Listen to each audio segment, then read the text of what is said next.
அண்மை செய்தியை பார்த்துக் கொண்டிருக்கிறோம். இன்றும் நாளையும் 4 மாவட்டங்களில் கனமழை இருக்கும் என வானிலை ஆய்வு மையம் கணித்திருக்கிறது. குமரி, நெல்லை, தூத்துக்குடி, ராமநாதபுரம் மாவட்டங்களில் இன்றும் நாளையும் கனமழைக்கு வாய்ப்பிருப்பதாக வானிலை மையம் தெரிவித்திருக்கிறது.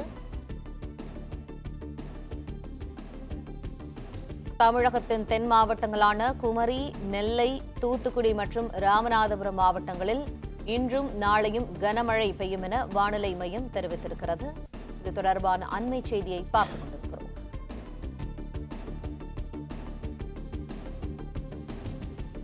வரும் வெள்ளியன்று தஞ்சை, திருவாரூர், நாகை மாவட்டங்களுக்கு மிக கனமழைக்கான ஆரஞ்ச் அலர்ட் ஆனதும் கொடுக்கப்பட்டிருக்கிறது.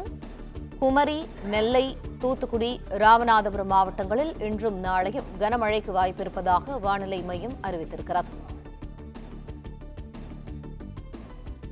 விரிவான தகவல்களை செய்தியாளர் மாணிக்கம் வழங்க கேட்போம். மாணிக்கம், தகவல்கள்.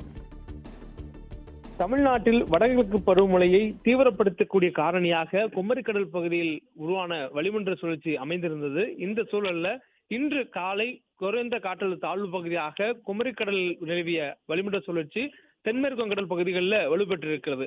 இந்த சூழல்ல மலாக்கா நீரிணை பகுதியில் நிலவி வந்த ஆழ்ந்த காற்றழுத்த தாழ்வு பகுதி காற்றழுத்த தாழ்வு மண்டலமாக வலுவடைந்திருக்கிறது.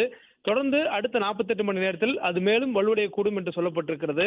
அதே நேரத்தில் குமரிக்கடல் பகுதியை ஒட்டியிருக்கக்கூடிய தென்மேற்கு வங்கடல் பகுதியில் உருவாகி இருக்கக்கூடிய குறைந்த காற்றழுத்த தாழ்வு பகுதியும் அடுத்த 48 மணி நேரத்தில் காற்றழுத்த தாழ்வு மண்டலமாக வலுவடையும் என்று சொல்லப்பட்டிருக்கிறது.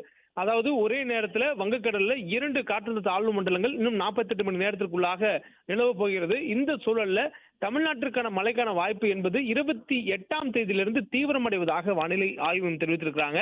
இன்றும் நாளையும் தமிழ்நாட்டில் 4 மாவட்டங்களில் மட்டும் ஓரிரு இடங்களில் கனமழைக்கான வாய்ப்பு இருப்பதாக சொல்லப்பட்டிருக்கிறது. ஏனெனில் நமக்கு குமரிக்கடல் பகுதிகளில் நிலவிய வளிமண்டல சுழற்சி தற்பொழுது நகர்ந்து இலங்கையை ஒட்டிய தென்மேற்கு வங்கடல் பகுதிகளில் குறைந்த காற்றழுத்த தாழ்வு பகுதியாக வலுவடைந்திருக்கிறது. இதன் காரணமாக தமிழ்நாட்டிற்கு வரக்கூடிய காற்று என்பது வடக்கு திசையிலிருந்து வரக்கூடிய ஒரு சூழலுக்கு மாறி இருப்பதனால உள் மாவட்டங்கள் மற்றும் வட மாவட்டங்களுக்கு காற்று வடக்கு திசையிலிருந்து வரும். அதே நேரத்தில் தமிழ்நாட்டின் தென் கடலோர மாவட்டங்களாக இருக்கக்கூடிய கன்னியாகுமரி, திருநெல்வேலி, தூத்துக்குடி, ராமநாதபுரம் ஆகிய மாவட்டங்களுக்கு காற்று சற்று கடல் காற்றாக வருவதற்கான வாய்ப்பு இருப்பதனால, அதாவது வடகிழக்கு திசையிலிருந்து காற்று வருவதற்கான வாய்ப்பு இருப்பதனால இந்த 4 மாவட்டங்களில் மட்டும் இன்று ஓரிரு இடங்கள்ல கனமழைக்கான வாய்ப்பு இருப்பதாக வானிலை ஆய்வு தெரிவித்திருக்கிறாங்க. இதனைத் தொடர்ந்து அடுத்த 48 மணி நேரத்தில் இலங்கையை ஒட்டியிருக்கக்கூடிய தென்மேற்கு வங்கக்கடல் பகுதிகளில் உருவாகி இருக்கக்கூடிய குறைந்த காற்றழுத்த தாழ்வு பகுதி காற்றழுத்த தாழ்வு மண்டலமாக வலுவடையும். அந்த 48 மணி நேரத்துக்கு பிறகாக வங்கக்கடல்ல, அதாவது குறிப்பாக மலாக்கா நீரிணை பகுதிகளில் நிலவக்கூடிய காற்றழுத்த தாழ்வு மண்டலமும் ஒன்றாக சேரக்கூடிய வாய்ப்பு இருப்பதனால அல்லது வேறு ஏதும் வாய்ப்பு இருக்குதா என்பதை கண்காணித்து அதன் அடிப்படையில் புயல் உருவாவதற்கான அறிவிப்பு கொடுக்கப்படும் என்று தற்போது கொடுக்கப்பட்டிருக்கூடிய புயலுக்கான எச்சரிக்கை.